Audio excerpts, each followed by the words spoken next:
जय हिंद दोस्तों। देखिए, हमें अगर 100% वास्तु के अनुसार घर बनाने का होगा तो ये प्लान पूरा देखिए, आपको ज़रूर पसंद आएगा। सिर्फ हमारे पास 30 फीट बाई 40 फीट का 1200 स्क्वायर फुट का कम से कम इतना बड़ा प्लॉट होना चाहिए। और ये नॉर्थ फेसिंग प्लान है।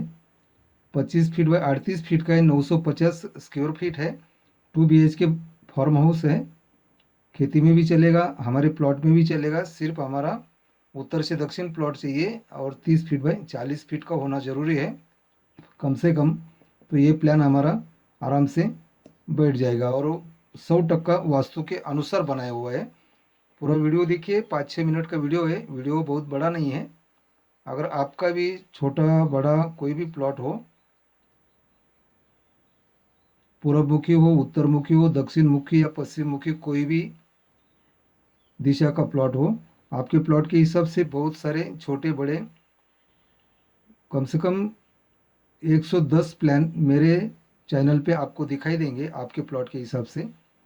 चलिए अभी इसके तरफ चलते हैं। देखिए, ये उत्तर से रोड है और उत्तर से हम एंट्री करते हैं, पहले पोर्च में आ जाते हैं। तो ये पार्किंग दिया हुआ है। पार्किंग 9 फीट बाय 14 फीट का है। और उसके बाद में हम यहाँ जीना के पास में से एंट्री करते हैं तो ये वास्तु के अनुसार प्रवेश द्वार दिया हुआ है। यहाँ से हम आ जाते हैं लिविंग में। तो ये लिविंग दिया हुआ है, 15.5 फीट बाय 12 फीट का है, बिल्कुल कंजेस्टेड नहीं है। और ये ईशान्य दिशा के वास्तु के अनुसार पूजा घर बनाया हुआ है। ये 4 फीट बाय 4 फीट का है। उसके बाद में देखिए, हम लिविंग के आगे आते हैं तो ये किचन और लिविंग के बीच में एक बाथरूम दिया हुआ है, जनरल बाथरूम है। या टॉयलेट नहीं बनाना है, इतना याद रखिए। ये 4 फीट बाय 7 फीट का है। उसके बाद में देखिए, ये आग्नेय कॉर्नर आता है, या हम किचन बनाया हुआ है। किचन भी 9 फीट बाय 12 फीट का है। किचन भी बिल्कुल कंजेस्टेड नहीं है। उसके बाद में देखिए, पश्चिम साइड से देखते हैं, ये निवृत्ति कॉर्नर है। निवृत्ति कॉर्नर में वास्तु के अनुसार प्रमुख का घर का प्रमुख का बेड होता है। तो ये बेड दिया हुआ है 10 फीट बाय 11 फीट का, बिल्कुल कंजेस्टेड नहीं है। और उसके बाद में देखिए, पश्चिम के मध्य में, पश्चिम के साइड में मध्य में दिया हुआ है मास्टर बेड दिया हुआ है। ये 11 फीट बाय 10 फीट का है। अटैच टॉयलेट बाथरूम है। ये टॉयलेट बाथरूम भी वास्तु के अनुसार बनाया हुआ है। और ये जो वायव्य कॉर्नर आता है, तो ये वायव्य कॉर्नर में हम यहाँ से जीना स्टार्ट करते हैं।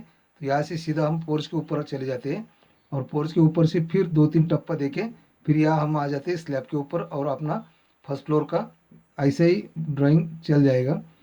ग्राउंड फ्लोर में भी ये प्लान बैठ जाएगा और फर्स्ट फ्लोर में बैठ जाएगा, सेकंड फ्लोर में भी बैठ जाएगा। ये बिल्डिंग हम फर्स्ट फ्लोर भी बना सकते हैं, सेकंड फ्लोर भी बना सकते हैं, या थर्ड फ्लोर भी बना सकते हैं। भाड़े को देने के अनुसार प्लान बनाया हुआ है। ये सिटी में ये प्लान बहुत सटीक बैठ जाएगा, सिटी में चल जाएगा। लेकिन अगर हमें फर्स्ट फ्लोर नहीं बनाना है या सेकंड फ्लोर नहीं बनाना है तो ये स्टेयर जो है, स्टेयर की साइड का बांधकाम निर्माण नहीं करना है हमें।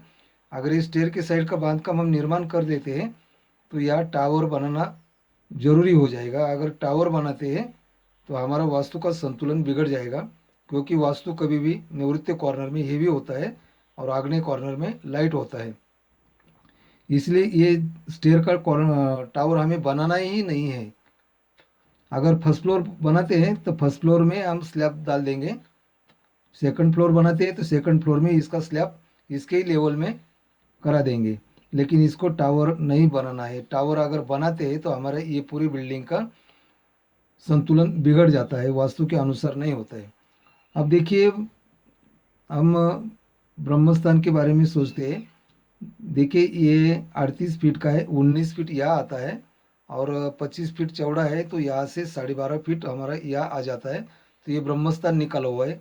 देखिए, ब्रह्मस्थान के उत्तर बाजू में पृथ्वीराज आते हैं और पूर्व बाजू में आयुर्मान आ जाते हैं, पश्चिम बाजू में मित्रदेव आ जाते हैं। ये कॉर्नर में या इंद्र और जय आ जाते हैं, बाथरूम की साइड में आ जाते हैं वो। देखिए, ये टॉयलेट बाथरूम जो बनाया है, या हमारा शेष भगवान आ जाते हैं, पाप एक क्षमा आ जाते हैं। तो इसीलिए यहाँ टॉयलेट और बाथरूम चल जाएगा। दूसरा टॉयलेट बनाया हुआ है, ये ब्रह्मस्थान के बिल्कुल सामने नहीं है। ये दक्षिण बाजू में या पुष्पदंत आ जाते हैं, सुग्रीव आ जाते हैं, ये भगवान आ जाते हैं। और ये जो बेड बनाया हुआ है यहाँ पितर का निवास स्थान है, द्वारिक भगवान यहाँ आ जाते हैं।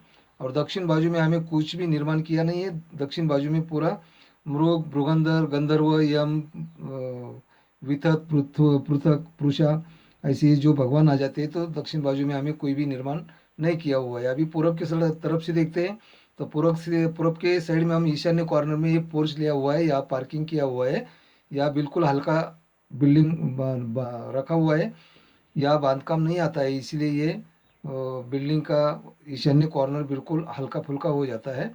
तो सबसे हल्का फुल्का ये ईशान्य कॉर्नर होना चाहिए। देखिए ये पूजा घर बनाया हुआ है, तो ये यहाँ सिक्की भगवान आ गए, ईश्वर भगवान। उसके बाद में यहाँ पर्जन्य आता है, यहाँ जयंत आते हैं, तो जयंत के जगह पे हमारा पूजा घर आ जाता है। ये पर्जन जयंत इंद्र और ये सेंटर में आ जाते हैं। देखिए ये बाथरूम जो बनाया हुआ है या आदित्य और भृष भगवान का या वास्तव्य है, तो यह हमारा सटीक बाथरूम भी बैठ गया है। तो ये पूरा वास्तु के अनुसार बनाया हुआ घर है, आपको ज़रूर पसंद आएगा। और 100% वास्तु के अनुसार बनाने का हमें कोशिश किया हुआ है।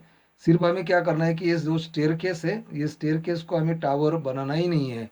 अगर एक ही फ्लोर बनाते हैं तो ये जीना हमें ओपन में रखना है। अगर फर्स्ट फ्लोर बनाते हैं तो फर्स्ट फ्लोर हम भाड़े से देने के लिए बनाएंगे। तो ये फर्स्ट फ्लोर के लिए फिर हम ये जो बांधकाम है स्टेयर का पूरा बांधकाम कर सकते हैं, लेकिन फर्स्ट फ्लोर का जब स्लैब बनाएंगे तो वही स्लैब के लेवल में इसका टावर भी बनाएंगे। अगर सेकंड फ्लोर बनाते हैं तो सेकंड फ्लोर में, लेकिन इसके बिल्डिंग के लेवल के ऊपर इसका टावर कभी नहीं हम बनाएंगे। तो हमारा वास्तु का संतुलन कभी नहीं बिगड़ जाएगा, वास्तु का संतुलन हमेशा हमारा रह जाएगा। देखिए ये ब्रह्मस्थान के बाजू में मित्रदेव आते हैं, यहाँ पूर्व की साइड में आयुर्मान आते हैं, उत्तर की साइड में पृथ्वीधर आते हैं, और दक्षिण की साइड में ये विवस्वात आते हैं। विवस्वात की जगह भी हम खुली छोड़ रखी है, या पितर भगवान आते हैं दक्षिण में। इसी तरह ये पूरा 100% वास्तु के अनुसार बनाया हुआ होम प्लान है, नॉर्थ फेसिंग है, आपको ज़रूर पसंद आएगा। आज के लिए इतना ही, धन्यवाद।